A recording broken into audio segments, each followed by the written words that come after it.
Being a law student, we face so many kind of problems. I know, being a law student, we need to publish some articles, case commentaries, but we don't know how to write a legal research or a case commentary. So here we have this class organized by Legum Prudentia, where we will talk about the legal research, how to write this, and what kind of a process we follow while writing legal research. So first thing we will talk about is what is legal research. Think of it like solving a mystery. If you want to know about legal research, first you need to know about what is a research. So research is a term which we use to define the process of finding. So the law is the rule book. Past court cases are examples of the rule book being used. Your job is to read enough of both to explain in your own words what the rule book means for a brand new situation. It is systematic, a repeatable process, not a lucky search engine query. It builds in layers, primary sources first, then secondary sources for context. It is verifiable. Every answer traces back to a source someone else can check. So whenever we write a legal research, we need to understand that it's systematic. The second thing which we need to understand is it builds in layers. So we need to be patient enough to write one. Now, the third thing is it is verifiable. So you need to follow all the reference and you need to cite your research papers. Now, sixth term you need first. Keep this in your back pocket. Every later slide assumes you know them. Primary sources. The actual law. A statute or a court judgment in its original words. So the first thing, primary sources is the most likely a barrack of the real law you are researching on. Then comes secondary source. Someone writing about the law, a textbook, article or commentary. In this, we can include our books, a precise address for a source so a reader can find the exact page you mean. Whenever we write a legal research, we need to follow a citation process. Citation is very important for every research papers because if we are doing a research and we are taking some kind of resources like a primary source or a secondary source and we are putting the data from those sources in our research paper, we need to provide a precise address for a source so a reader can find the exact page which we are talking about. The fourth thing is precedent, a past case whose reasoning a court is expected to follow in similar cases. So precedent is more likely a case related to your research topic. Then comes jurisdiction, which country or court system a particular law or case belongs to. Whenever we are doing a legal research, we need to find the jurisdiction related to those research topics. Then comes good law, a case that has not since been overturned, reversed or replaced. The 5-step research process. 5 step always in this order. The rest of this guide covers each in depth. So the first step is understand the issue. Whenever we are doing a legal research, we need to understand the issue which we are using for our research. If I am talking about a dowry, we need to understand the issue related to dowry. Then the second process is primary sources. We need to find primary sources related to our research topics. And then the third process is secondary sources. We cannot only rely on primary sources. We need to find secondary sources for our research paper. Then the fourth process, organize and evaluate. Synthesize and write is the last step. So, in every legal research, first you need to understand the issue, Then you need to find the primary sources related to those issues.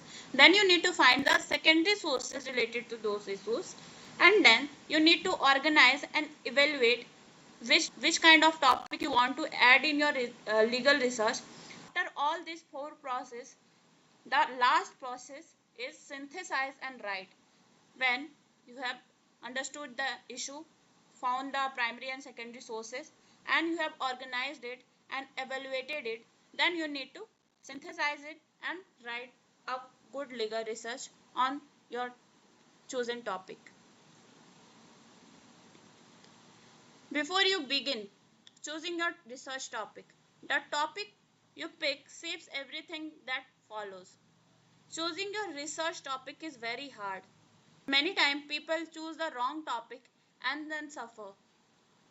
A good topic is narrow enough to cover in the time you have, backed by a real case law or scholarship, a live question, not settled textbook law. Avoid topics that are a whole field, not a question, like cyber law. Thin on available case law or commentary, already exhaustively answered elsewhere. If you are choosing a topic which is very lengthy or you cannot find the available cases related to your topics, or it's already very popular, it will be very hard for you to write a research. So researching from a different country, that is an advantage.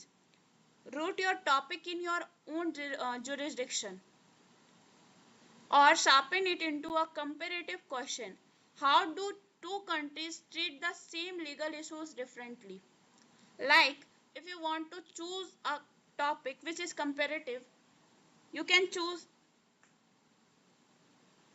water treaties or some kind of topics which is related to two or more countries. Now understand the issue. Before you search anything, answer these four questions on paper. Who are the parties? Identify everyone involved and their relationship to each other. Whenever you are writing a legal research, first you need to identify the parties and then you need to understand their relationship with each other. What exactly is being asked? State the legal question in one precise sentence, not a vague topic. Which jurisdiction applies? Confirm the country or court system whose law actually governs this. You need to find the jurisdiction related to your case or your topic. Then, what outcome are you testing? Have a working hypothesis. It will focus your search and can change later. Then, what is primary sources? Always starts from here. Before reading what anyone says about the law, what you need to do? First, you need to read the primary sources. What the primary sources includes: constitutions and statutes, the foundational text. Read the exact provision before relying on a summary. Case law, judgment interpreting and applying the law, binding precedent from higher courts first. Regulations and rule, delegated legislation and procedure that govern how the law is applied. Complete finding your primary sources related to your topic, then you go for the secondary sources. Now comes how to read a case. Every judgment breaks down into four parts. Look for each one. Whenever you are reading a case, try to break them in four parts. First is facts, what actually happened between the parties in plain terms. Then comes issue, the precise legal question the court had to decide. Then court's actual answer to that question. Reasoning, why the court decided it that way. This is what you will cite most. Then, how to read a statute. Read in this order every time. Do not start in the middle.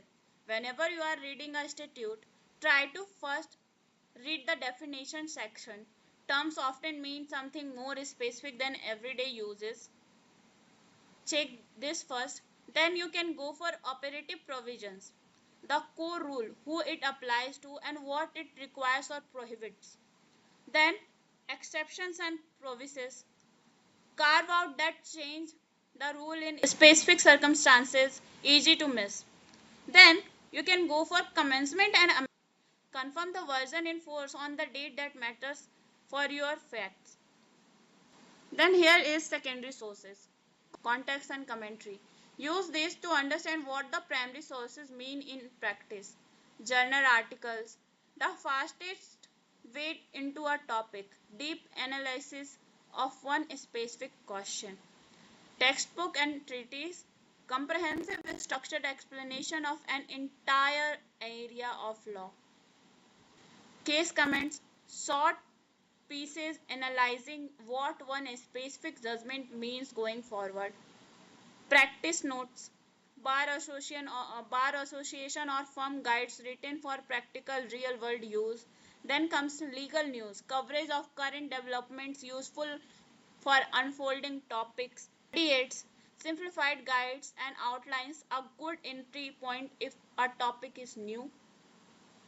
So this is the whole secondary sources. It includes journal articles, textbooks and treatises, case comments, practice notes, legal news and study aids.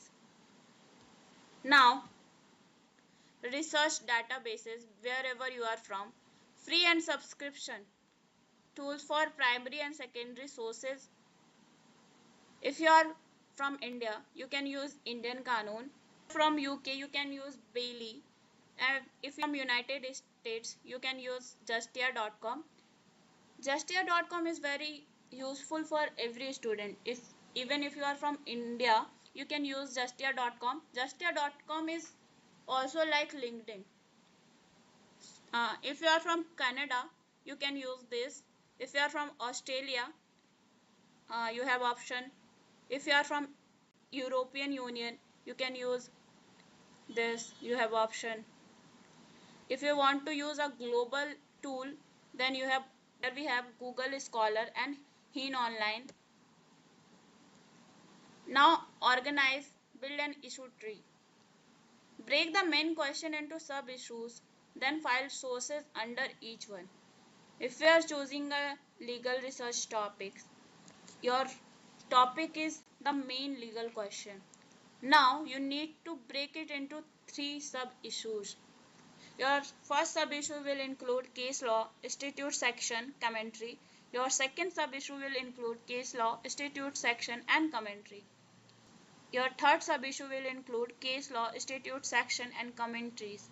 The point is similar, but only the order is different for all 3 sub-issues. Now, what is a good law? Never cite a case without confirming it still stands. A citator is a tool that tells you what has happened to a case since it was decided, whether it was affirmed, overruled, or distinguished, or questioned by a later court. Skipping this step is one of the most common research mistakes. So try to first verify your case law. Has this case been appealed, and if so, what happened? The second thing you need to find is, have later courts distinguished it on its facts? The third thing is, has legislation since overridden the court's reasoning? The fourth thing is this still the current binding version of the rule? So this is the process of checking a good law. Now, keep a source log as you go. Simple table, updated live, saves hours when you sit down to write. What kind of table you can use for your legal research? Here, you can make a table which will include citation, sub-issue, holding or key point, then good law or not.